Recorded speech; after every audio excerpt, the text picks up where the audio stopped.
All right, okay. Again, welcome to the second day. My name is Giorgio Tagliaferro. I'm an associate professor at the University of Warwick in the history of art. And I'm part of this group that met online for 3 years. And as I said, it's beautiful to be here in person. Also, welcome to the people online who are following us.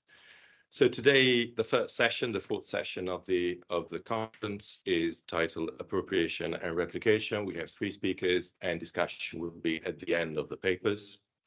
So let me introduce the first speaker, Lois Haines, who completed her PhD in 2021, supervised by Professor Michelle O'Malley at the Warwick Institute in London, with a thesis examining the workshop, management and practice of the Renaissance painter Pietro Perugino.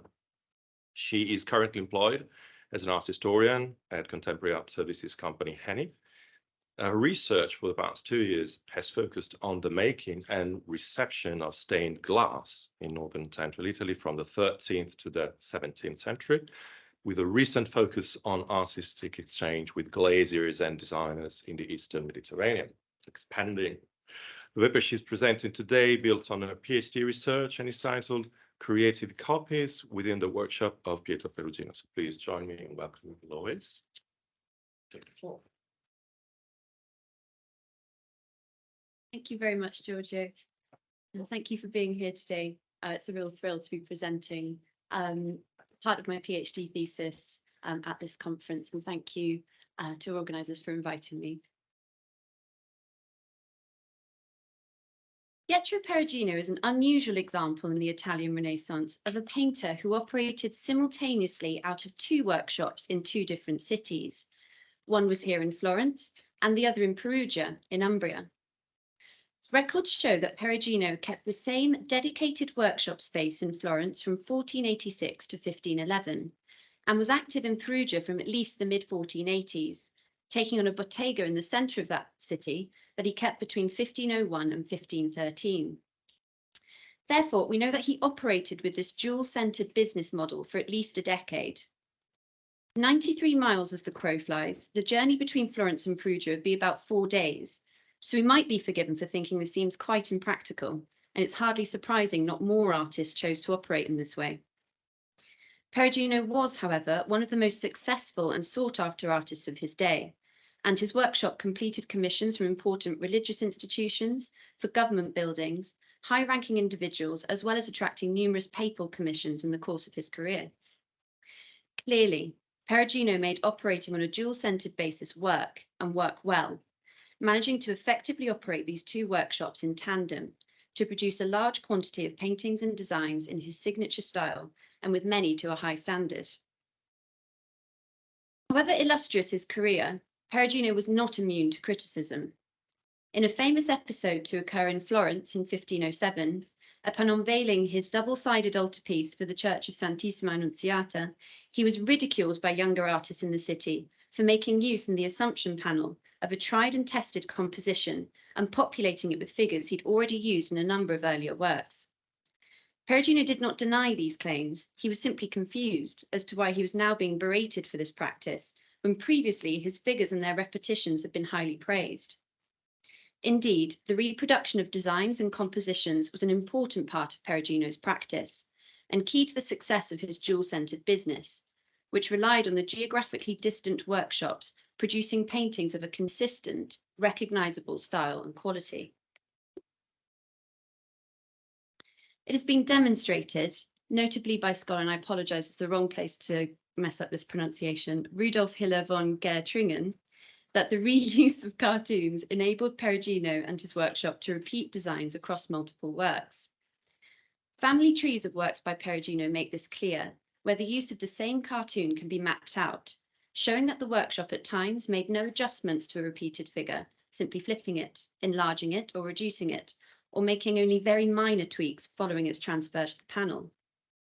While this was not uncommon for artists at the time, particularly in Umbria, Perugino has gained a notoriety for this practice, partly due to the aforementioned 1507 public embarrassment, and partly due to the unusually high quantity of works by Perugino, the workshop, and even of Peruginesque painters working outside of the workshop structure that seemed to reproduce exact copies of his designs, often across a large proportion of the paintings in question.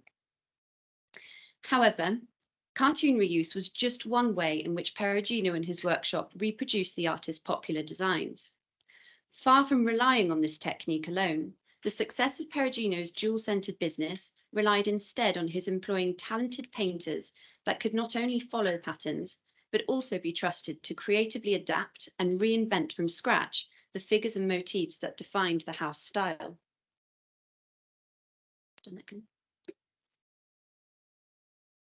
Indeed, certain instances where figures have been assumed to be based on the same cartoons have been reassessed through comparison of overlaid images of their underdrawings obtained from infrared photography and reflectography.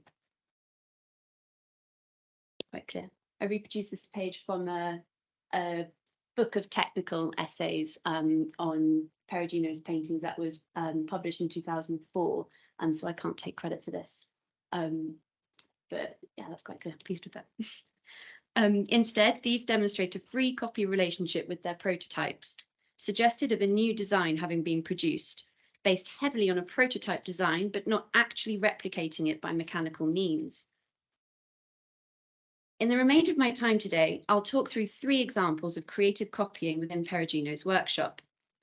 With them, I'd like to challenge not only preconceptions of how so-called derivative works may have been produced, but also by extension, the function of the practice of copying in the workshop and how this may have controlled creativity in the production of artworks. The Assumption of the Virgin panel, painted by Perugino's workshop in 1513 for the provincial church of Santa Maria Assunta in Corciano, just outside of Perugia, is just one painting in a long lineage of works produced by Perugino in both Florence and Perugia to reiterate a similar composition populated with repeated figures and groups of figures. We can look at a specific example of a single figure in the Corciano painting to see how workshop members, rather than always resorting to mechanical means, would also creatively reimagine stock figures, guided only by a general idea of the desired style and poses of the figures.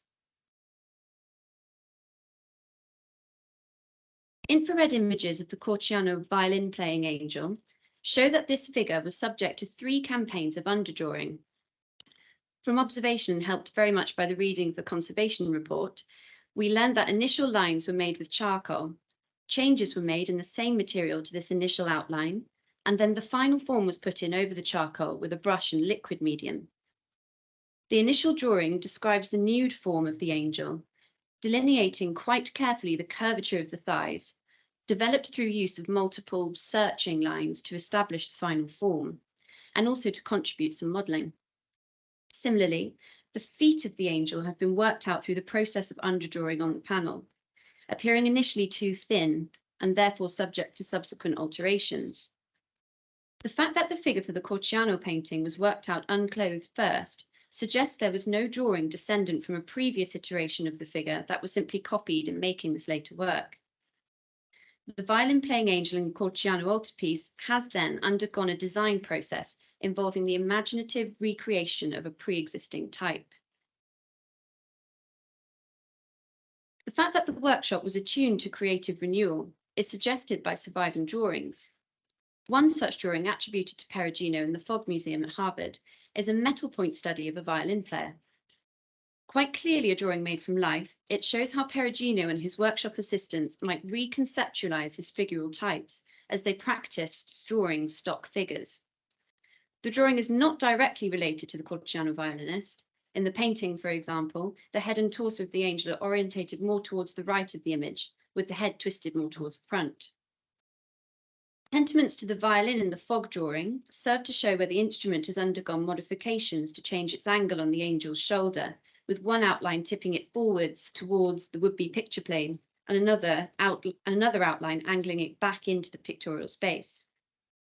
These 2 variants of the violin-playing angel show how the reinterpretation of stock figures was part of Perugino's workshop practice and life drawing practice, not always deriving from a common prototype, but also at times a product of revision right from the life drawing stage.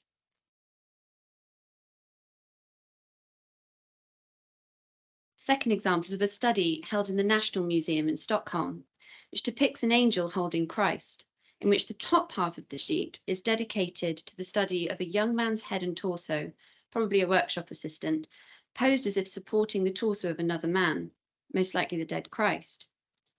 In this study, the figure of the would-be Christ is impressionistically drawn, with the most economic lines defining the shape of the figure as it would take up space in front of the would-be angel.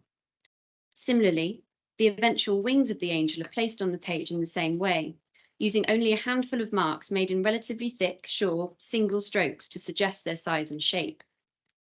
The lower half of the sheet contains a second study that is effectively an enlargement of the arms and torso, placed directly underneath the smaller study, seemingly so as to ensure it could fit on the same sheet, as well as to avoid the need to repeat the study of the head.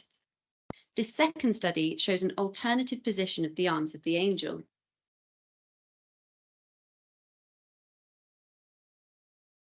This iteration of the figure can be linked to the angel depicted holding the Christ child in a panel of the polyptych altarpiece for the Certosa di Pavia, now in the National Gallery in London.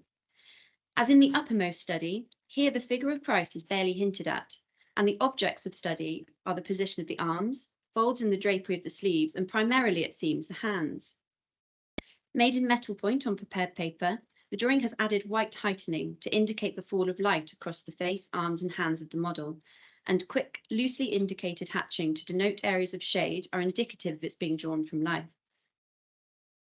The use of the enlarged study on the sheet to rehearse a variation on the figure shows that even at one of the earliest stages of the design process, that is, life drawing, Perugino was thinking about developing models that could be used to create variations, stock figures with opportunities for moments of creativity built in. It was imperative to save effort in Perugino's enterprise, to use Michel O'Malley's words. Otherwise, the high demand for his works across his two workshops would never be met. With these kind of designs, the copying of one element allowed for moments of freedom and variation elsewhere, proof that this was always a vital part of Perugino's process.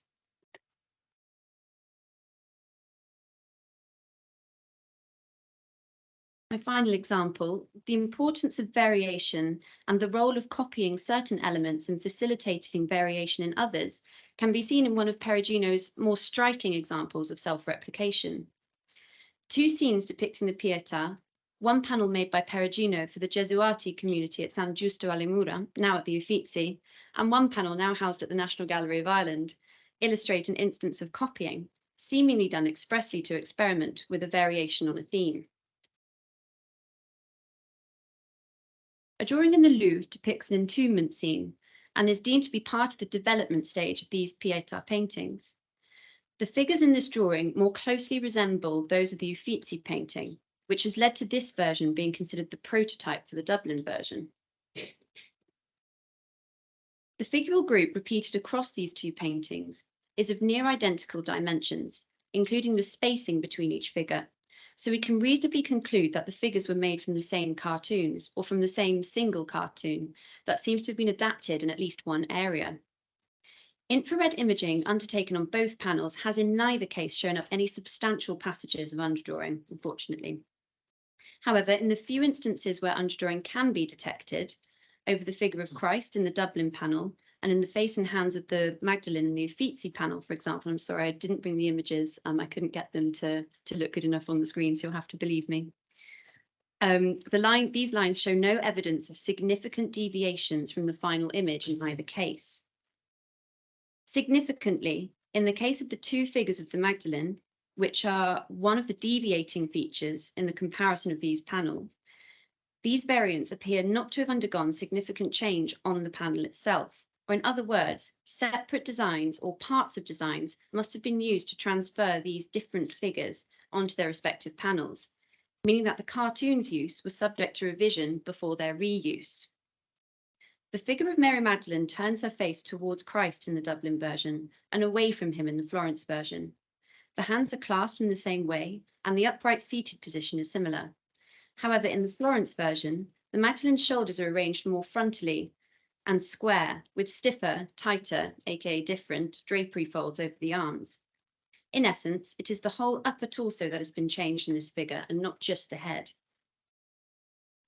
Evidence from technical imaging and measurements aside, we only have to look at the two pictures to see that direct replication was not the goal when the composition was reused. The overall effect of their many differences is the creation of very different moods in each painting, hinting perhaps at the different priorities of their respective patrons. The Pietà iconography as a sombre, more darkly emotional painting, such as the Dublin picture compared with the Uffizi version, was already part of Perugino's repertoire by the mid-1490s when these were probably made.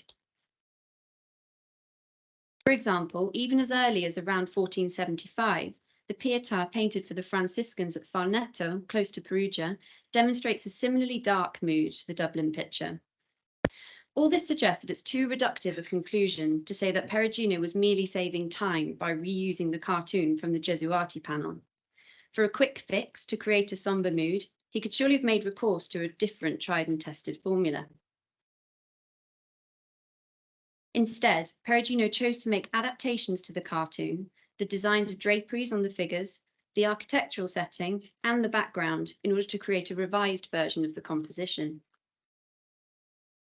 What these examples and those in my introduction illustrate is that in Perugino's workshop, we have evidence of at least 3 different processes of design generation: the recycling of old designs through the reuse of cartoons directly, the creation of new designs and compositions, and an intermediate process in which stock figural types were creatively reinvented from existing designs, either with or without recourse to existing cartoons to create adaptations, and possibly also involving the same information gathering stage of life study, for example, that would be necessary for a whole new design.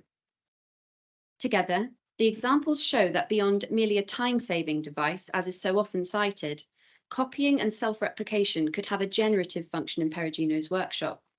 The particular challenge the artist faced in operating 2 workshops simultaneously in 2 different places was indeed met by recycling a familiar host of figures that ensured the master's characteristic style was maintained, even when work continued on commissions in Perugino's absence. The fact that this recycling could involve the creative processes of reinvention or adaptation shows that despite this particular constraint, variation was still a concern. By way of brief conclusion, I'd like to suggest that this points towards an enhanced use of his workshop members, akin to the practices described yesterday in the workshops of Botticelli with Filippino Lippi, and to a certain extent Raphael with some of his Garzoni. By introducing opportunities for creative copying in the context of a workshop that was filled with talented associates who were well versed in the master's style, Perugino was able to delegate not only the rote repetition of cartoons developed himself, but also the moments of creativity that refreshed old compositions or adapted pre-existing figures for new uses. To my mind, the creative copies discussed today point towards the success of Perugino's business and promulgation of his personal style, relying rather on a collaborative dialogue between Perugino himself and his associates, one in which opportunities for creativity were actually enabled by repetition. Thank you.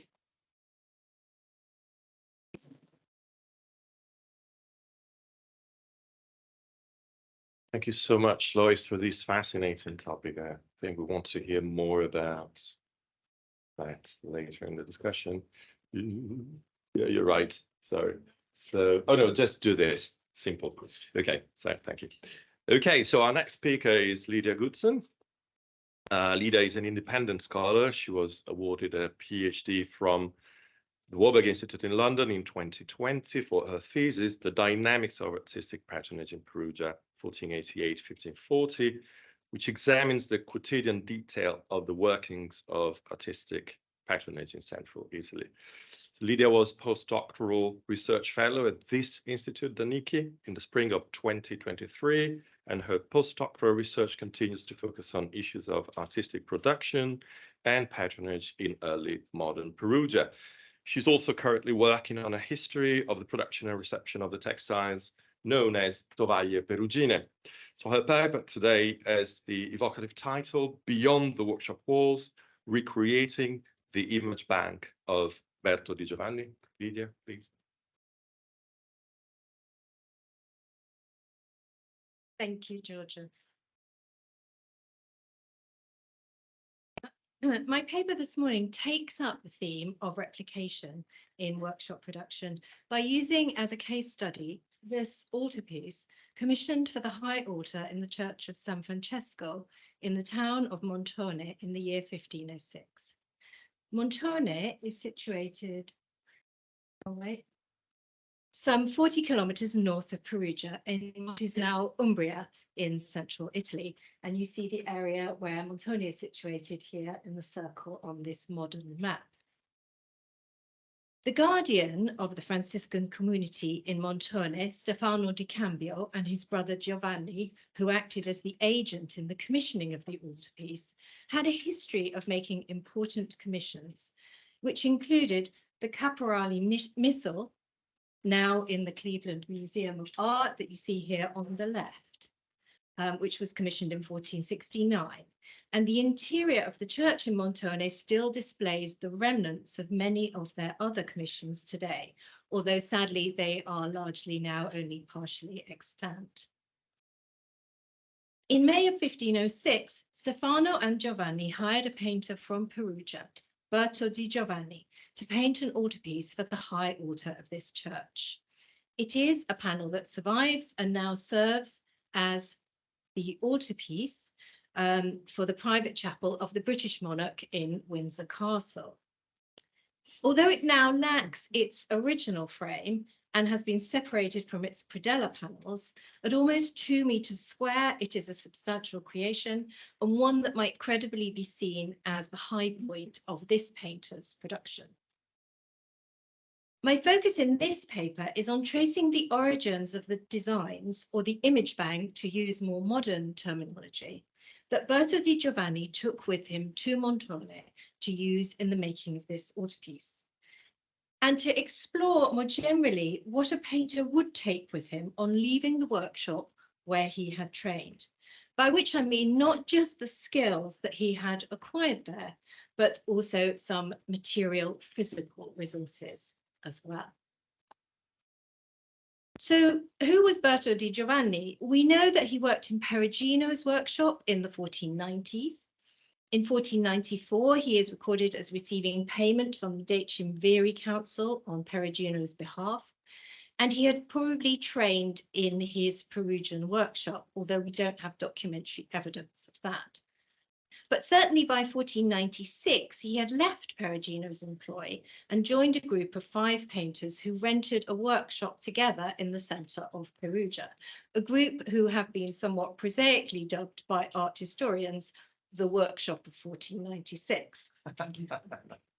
The documentary record confirms that Berto was rarely without work, from painting pennants to more significant commissions, such as a fresco scheme in the palazzo of the papal treasurer in Perugia, Alfano Alfani. In 1503, he took out a rental on a house in Perugia, and by 1507, he was sufficiently financially successful to be able to purchase a mill. So we see an upward trajectory in his career.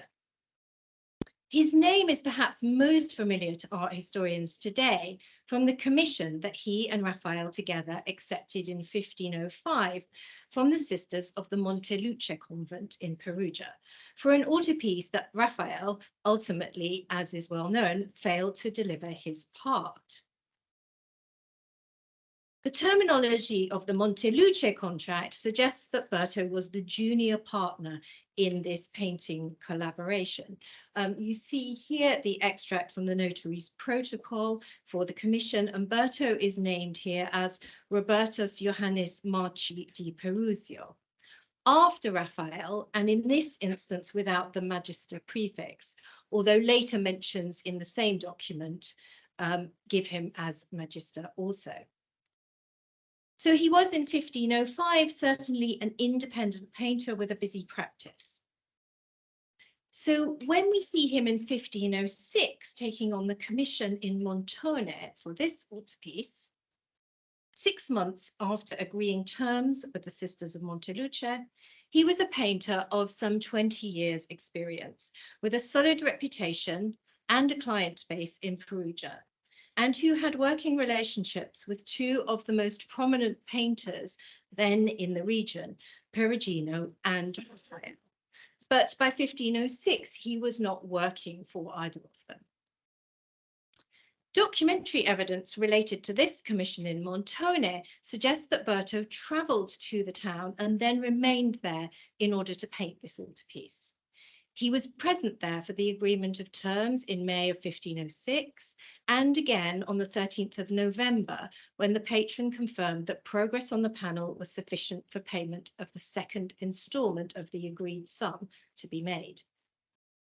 He was also in San Francesco on the 25th of March the following year to receive his final payment. And the record confirms that the altarpiece by this time had already been fixed on the altar of the church. As I said, Montone lies some 40 kilometres from Perugia, at least 2 days' walk over hilly terrain, added to which travel in this part of the Umbrian countryside in the winter months was difficult and slow. Even in the 19th century, Thomas Trollope noted the difficulty of mobility in the region in his Lenten journey in Umbria and Marches. So the good progress that Berto had made on the altarpiece through the winter months and its timely erection on the altar in March of 1507 strongly suggests that he had remained in Montone over the winter of 1506-7 and carried out his work there. The written record also suggests that when Berto, the Franciscan guardian, and the notary held their initial meeting in May of 1506 in the church to agree the contract terms, both parties had seen a preliminary plan of the composition. The notary's specification lists the figures to be depicted, but also specifies their positions in the scheme. The Virgin Mary with St. John the Baptist and Gregory on her right, the Saints Francis and John the Evangelist on her left, and 4 angels above, suggesting that in all likelihood a sketch was in front of the 3 men as the contract terms were written. So it would seem that Berto had to carry with him to Montone all the resources and references he required in the temporary workshop there in order to complete the work. But wherever he painted this panel, it's clear that his resources included designs taken from the work of other painters, specifically Perugino and Raphael. The likeness between the figure of John the Baptist in the Montone altarpiece and in Raphael's Ansidei altarpiece, which was painted for a client in Perugia the previous year, have been noted by others. And Berto certainly scrutinized Raphael's depiction and reflected it in his design. However, the lower part of the Baptist body more closely resembles that of the Baptist included by Perugino in his Fano altarpiece of 1497 that you see here. And I hope you can see, if we move to this close-up compilation of the 3 Baptists from these figures, how Berto seems to have used these references to put this together. None of these is sufficiently similar to suggest that Berto was using a cartoon taken from either altarpiece, but rather that he had with him sketches of both compositions. This seems entirely possible. The ease with which Raphael shared drawings with other painters in Perugia has been explored by Sylvia Pagden, by Laura Taser, and most recently by Sherry Schanefeld. While we cannot be sure whether the sketches that Berto used were passed to him by Raphael or by Perugino, what it does confirm is that this mature painter with his own painting practice carried with him sketches of the work of Perugino and of Raphael, and that he put these pictorial references to use here. And it's been discussed elsewhere that Berto also based the predella panels for Montone very closely on those of the Fano altarpiece, although time constraints prevent me from discussing that here. But the Montone altarpiece also demonstrates that Berto possessed not just sketches, but also a precise copy of a precise cartoon copy of at least one of Perugino's designs. The central figures of the Madonna and Child in Berto's altarpiece are copied from the Madonna and Child in Perugino's Family of the Virgin that you see here on the right, and that was painted 5 years previously in 1502. And if we take a closer look at the central figures here, we can see how very similar they are.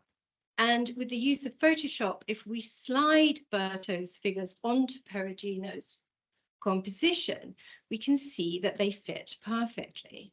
So what you are seeing here is a cutout of Berto's Madonna and Child from the Montone altarpiece superimposed onto Perugino's Holy Family.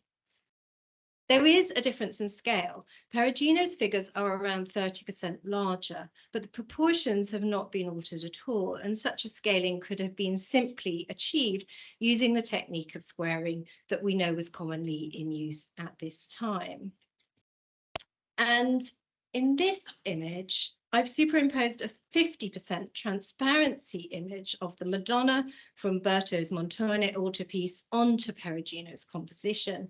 And I've picked out in white the key anchor outlines that are used to line up the images and that I think emphasize the extent of the replication.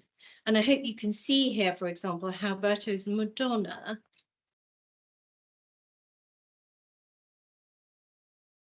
try and get the pointer over that. Do I have it on there? There it is. Yeah, I hope you can see here how Berto's Madonna sits snugly into the calm hands of St. Anne behind. But, right. Berto can only have achieved such a precise reproduction with the use of a cartoon copy of Perugino's work, perhaps the one that Perugino used in his panel or one that Berto took from the finished painting. My own visual examination of the Montone altarpiece confirms that where underdrawing can be seen, there are firm, clear lines visible around the edge of the Virgin's veil and around her left foot, suggesting the use of a copied outline. And there are none of the searching lines that we might expect to see in a freshly drafted figure. There has unfortunately been no IR examination of this particular panel, which might offer more evidence, but photographic records from restoration carried out at the Courtauld Institute do show faint traces of spolvery around the outline of the Madonna's throne, again suggesting the use of a pricked cartoon here. A number of other drawings attributed to Berto di Giovanni, including this one from the Louvre, show that he had spent time studying Perugino's family of the Virgin closely. This drawing shows small differences from the painting, for example, in the relative positioning of the figures and in the architecture of the steps to the throne, but the relationship is nonetheless clear. So what we see is that Berto di Giovanni continued to study and to copy Perugino's work years after he had left his workshop and was carrying with him a copy of Perugino's design over 10 years after he was documented as a master painter in his own right. And he was not the only painter who seems to have had access to this copy. There are numerous versions of this Madonna and Child that originate in Umbria, but which were clearly made by different painters.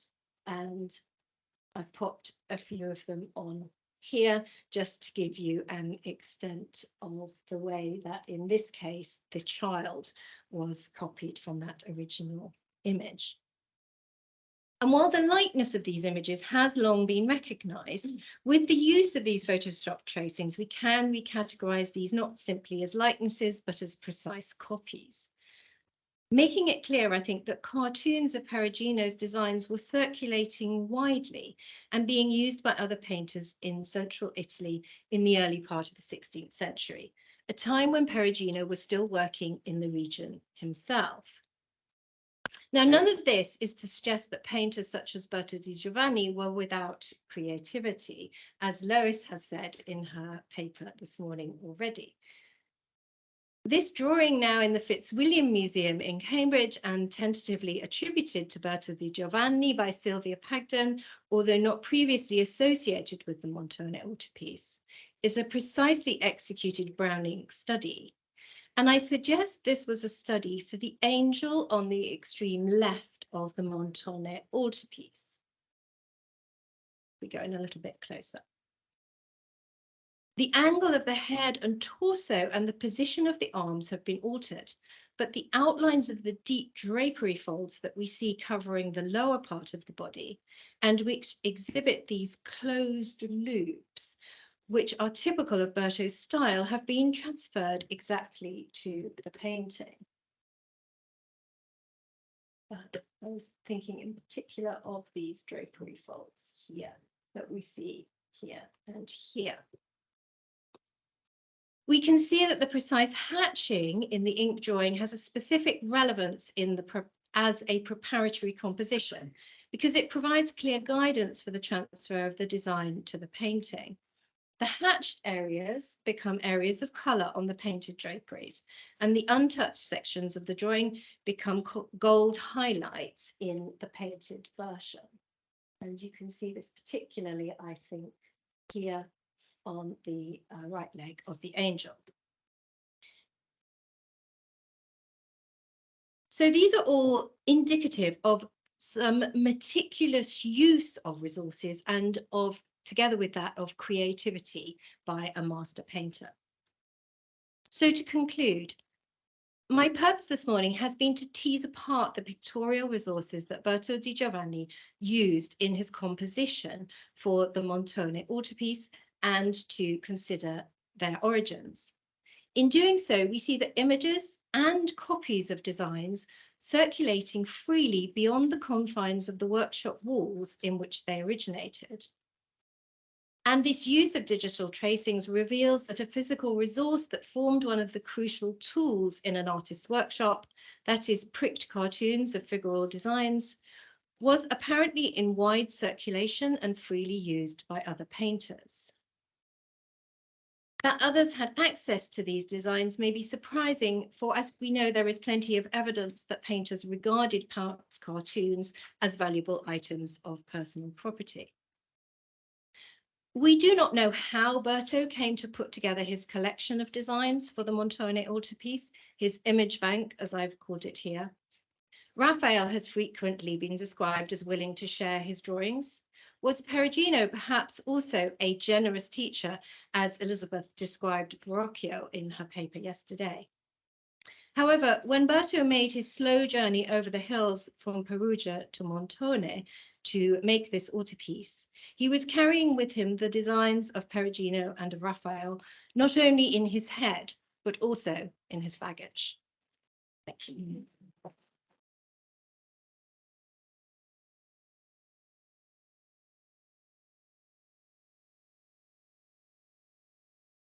Thank you so much, Lydia. That was very rich and brings a lot of material for discussion, I'm sure. Okay, next and final speaker of this session, morning session, is Victoria Jiménez, who has previously studied at the Pontificia Universidad Católica de Chile and the Universidad de Chile, and is currently pursuing a PhD in art history at the University of Barcelona. She's also a drawing teacher and academic coordinator of the Instituto de Investigación en Arte y Cultura Visual Andina, based in Peru. Among her publications, I would like to mention one recent, which I think links with the paper she's presented today: Canvas Support, Pigment, and Molding as Manifestations of Cultural Identity, a study of the painting St. Francis Distributing Bread to the Poor as a Child, Cusco, Chile, 1668-1684, in the Central European Journal of Society or Social Sciences and Humanities, 2022. So today she will talk to us about tradition and innovation in Viceroyal Cusco, the Life of St. Francis series by Indigenous painter Basilio Santa Cruz Pumacallao. So, the floor is yours. So, thank you for all of you. The main objective of this presentation is to analyze the interaction between tradition and innovation in Cusqueñan painting, using a case study that I consider to be illuminating to understand a wider variety of similar examples. To achieve this goal, I have employed a variety of sources, prints, materials, and documents. In this presentation, my purpose is to contribute to the discussion of what constitutes tradition and innovation in the Andean context I research. So, the first thing we will consider is engraving. Around the year 1600, Pedro de Rivadeneira, author of the first biographies of Ignacio de Loyola, commissioned the painter Juan de Mesa to paint a series of 16 oil paintings illustrating the life of the founder of his order for the Jesuit house in Madrid.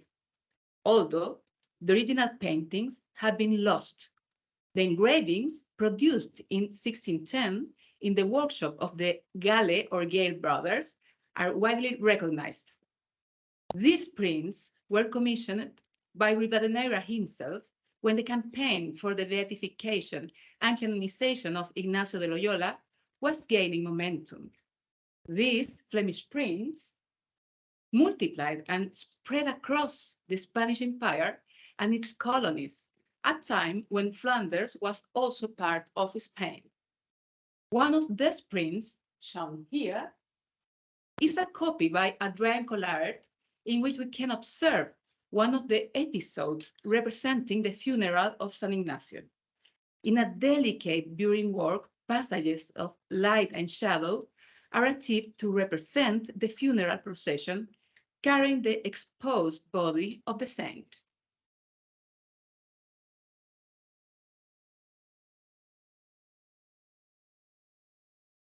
One of these paintings is the one we see here, entitled The Funeral of San Francisco, and its undeniable reference to the engraving by Adrien Collard, previously copied from the Gale brothers.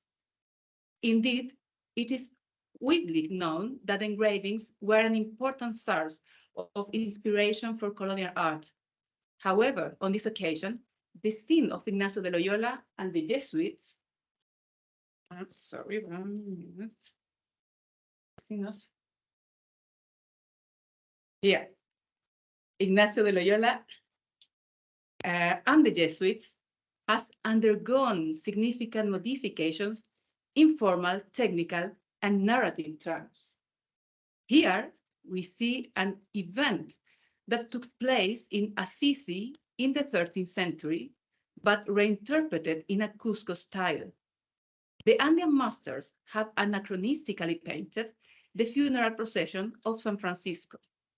In fact, it is led by a bishop of Cusco in the 17th century, Bernardo Izaguirre de los Reyes, accompanied by numerous clergymen, friars, and gentlemen dressed in the noble style of the 7th century in Peru.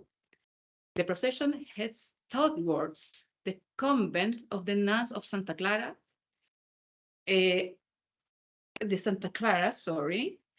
where we see the windows crowded with the sister of the convent. Here. San Francisco appears outside the coffin at the moment when Santa Clara, identified by a halo of light surrounding her head, accompanied by another one of the nuns, comes out to meet him and kneel before the saint. In the background, the portals of the Cusco Square are represented with their windows open, full of people watching the procession on this important event. The literary sources that inspired this eclectic scene are very precise. The first life of San Francisco by Tomás de Celano, and the Major Legend by San Buenaventura. The graphic source that inspires this painting, is the engraving to stamp that we have seen at the beginning of this presentation, However, it is evident that during the copying process, conventions and inventions were mixed, and the result we see is not precisely Botticelli or Zurbarán. Of course not Perugino too. For this reason, I believe that the art of the colonies was not limited to copying printed sources or technical teachings. Signs in Cusco, European and local elements were adapted and reorganized to create an original discourse.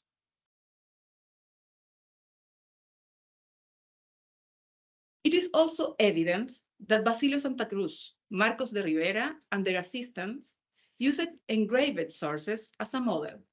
However, prior to my thesis research, it was known that the creation of the series was based on the prints of the Gale brothers, dedicated to the life and miracles of the poor man of Assisi. This led the Viceroyal literature to consider the issue resolved. But, as we can see in the image, the compositional correspondence between engravings and paintings can be discussed. However, recent findings have shown that the use of engraving of different themes and the authors for the cycle was varied and rich. Look at this and look at this. For example, this correspondence with the life of Santa Teresa by Adrien Collard, or this correspondence between a drawing of Zuccaro family and engraving for Cornelis Court with this oil painting of the life of San Francisco and represent the born of San Francisco de Paula.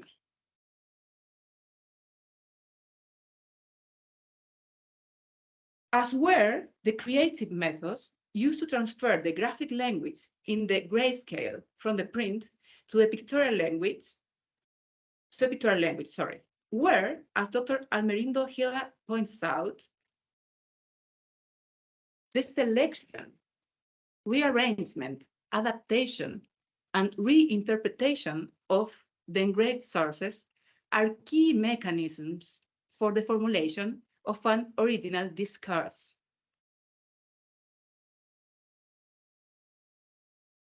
To further explore this inventiveness, I will share with you some results of the laboratory analysis extracted from the painting El Funeral de San Francisco last July at the University of San Antonio Abad del Cusco with Dr. Eva Kubiak and Selina Luiser.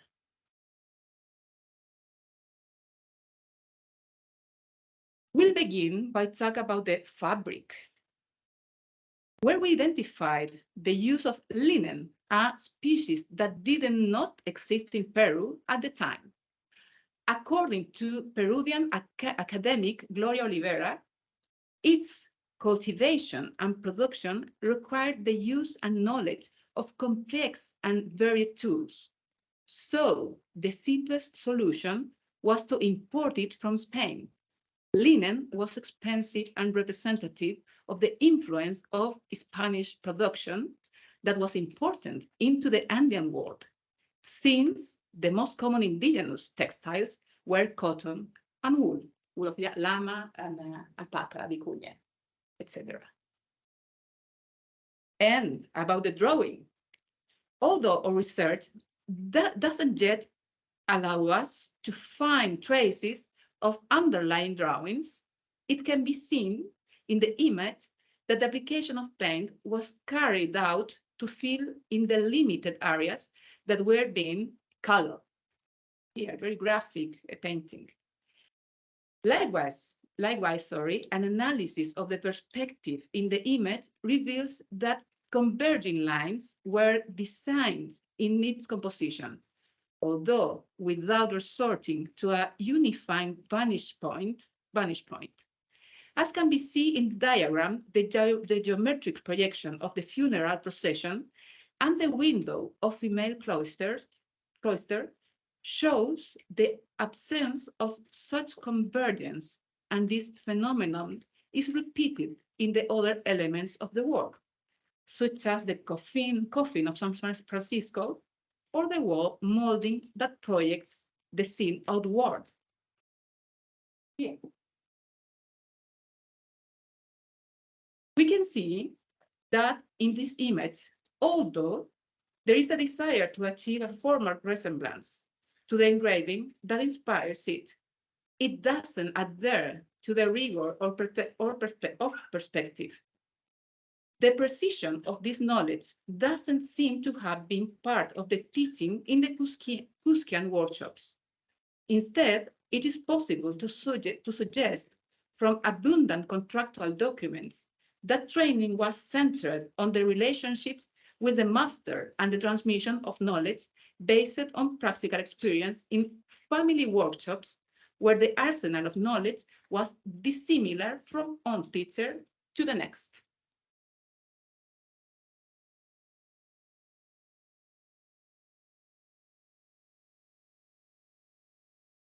Regarding the pictorial palette, I will limit myself to say that in the analysis, we have found pigments such as lead white, cardenillo, and bone black.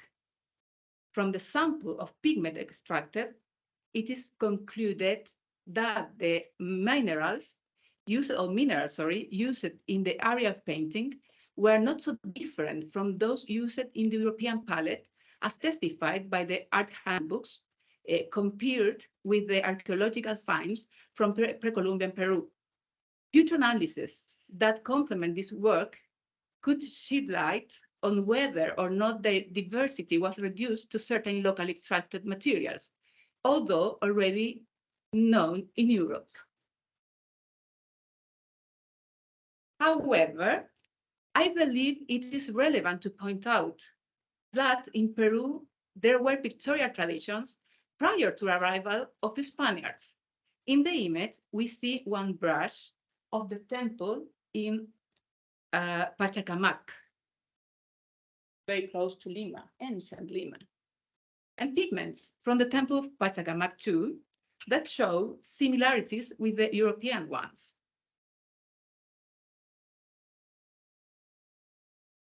With respect to the writing sources, I will limit myself to comment only the contract in which Basilio Santa Cruz Pumacallao agreed to produce 4 paintings in the series. The content of the document is fascinating, and although we will not elaborate on it, but it provides us with information about the indigenous origin of Santa Cruz Pumacallao. We also know that he had a good command of the Spanish language, that he charged 52 pesos for each painting, that the convent provided materials, and that he was to finish the task in 3 months, only 3 months. In addition to all the social framework that this document provides us with, it is important to point out that the paper, the Spanish law, and the writing are colonial inheritances. Now, what conclusions can we draw from all this data? First, it is relevant to highlight that the adoption of the oil painting technique in the New World became an effective tool to represent scenes in a realistic way, thus transmitting the dominant culture associated with the Catholic religion and its convents, and the preference of the Franciscans for materials such as linen and oil. The possession of paintings became part of the Spanish identity, replicated by both the commissioners of the works and the painters in Peru. Then, to return to the initial question of this presentation, and say that by tradition, the definition for me of tradition, we could understand the persistence or patterns, forms, categories, and habits inherited, diversified, developed, and accumulated over a long period of time by artisans and artists. In this case, tradition is observed when replicating an iconographic theme, a composition, in a painting technique, and a lot of things more we can discuss after. And to say that by innovation, we could understand the result of the local elaboration of a traditional referent. In Cusco, they worked from the assimilation of knowledge, practice intuition, experimentation, and memory, rather than from artifice, from l'œil, or the Albertine window. It is in this way that the fusion of these forces of tradition and innovation is manifested in the specific case of the Funeral of San Francisco. This painting was part of a creative process that connected America with Europe through common elements in iconography, composition, and technique. The Franciscan monks of Spanish origin who resided in the convent didn't simply seek to replicate an engraving, but valued and guided the Cuscanian painters to capture the mysteries of a third spiritual era entrusted by God in America. In turn, the Andean painters were not simply imitators, but developed new forms of inventiveness within a system initially imposed by colonization. Thank you so much.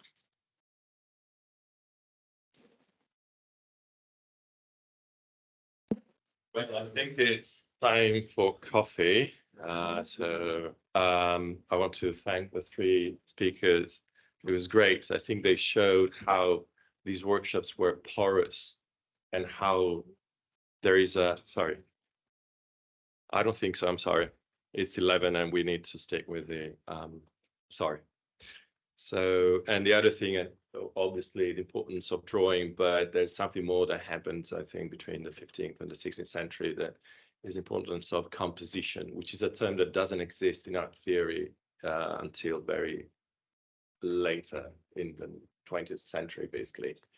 But you can tell there is something that's going on, not just about using single elements to create patchworks, but to learn how to design a proper composition, which all of you showed very well, I think. So join me in giving an applause to our three speakers.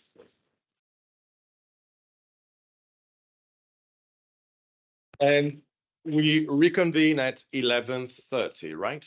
Okay, so see you shortly. There's coffee there, and for those who are in the room. Thank you. That was really